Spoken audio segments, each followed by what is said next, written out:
Assalamu alaikum wa rahmatullahi wa barakatuhu. We're going to emphasize 7 key facts that I think every single man needs to understand about women, and 7 key facts that women as well need to understand about men.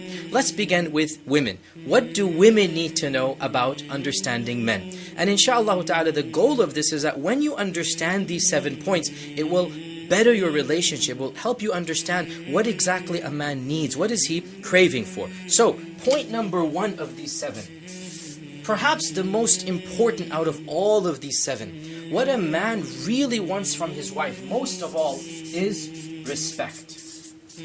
And by respect, I mean that if a man earns the respect of his wife, if he feels that his wife looks up to him, he feels that he is an authority, he feels masculine, he feels as if he is in charge.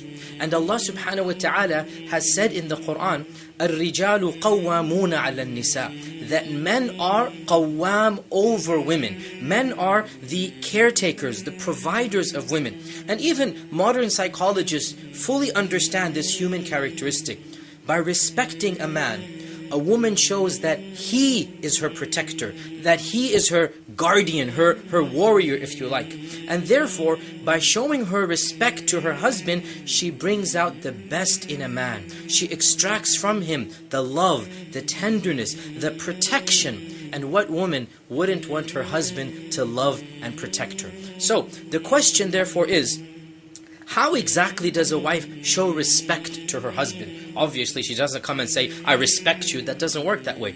Respect is not it's not a speech. It's not a statement. Respect is an attitude. Respect is a mode of life. So, I want to give you some examples and some specific details of how respect is shown. Number 1, respect his knowledge and judgment. By this, I mean that when he makes a decision, don't second guess. Don't doubt his ability to make that decision. By doubting his ability to make a decision, you belittle him. You make him feel childish, that he's not intelligent, he's not qualified. Don't treat your husband like you would your child. Classic example. If your husband wants to purchase something that you perhaps disagree with, you don't necessarily agree with, let him do it. It's his money. If your husband is driving and he thinks that he needs to take a right turn, and you're pretty sure that the house is on the left that you're going to, unless he asks for your advice, just let him do it. By always commenting, by always doubting his decision, you're showing him that you simply don't trust him. Now, obviously, I'm not suggesting that all wives become completely and totally submissive, but I'm arguing that the general rule should be that they respect their husband's judgment, even if he's wrong, which leads me to my second point.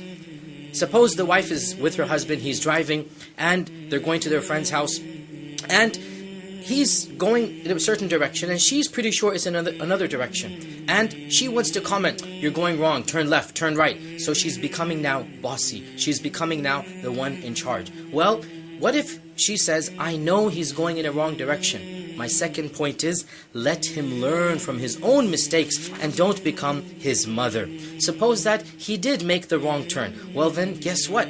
Next time around, he will learn from his mistake and he's not going to make the same mistake.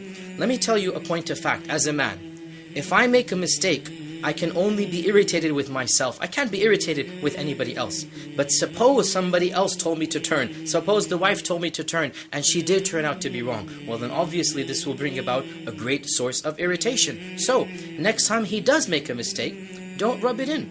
Simply understand that a man will make mistakes and he will learn from those mistakes. This is of the ways of showing your respect, that you don't double guess his judgment. And therefore, this also leads me to another point. Trust his capability in what he attempts to do. Suppose there's a leaky faucet and your husband jumps at the opportunity to be a man, and he brings his wrench from the toolkits, he brings all of the tape and all that's needed, and he's so excited, he's your knight in shining armor coming to rescue the damsel in distress from the leaky faucet. And instead of welcoming your knight in shining armor, you scorn, you laugh, and you sarcastically say, You can't fix a leaky faucet. Why are you going to make things worse? Honey, just call the plumber, please.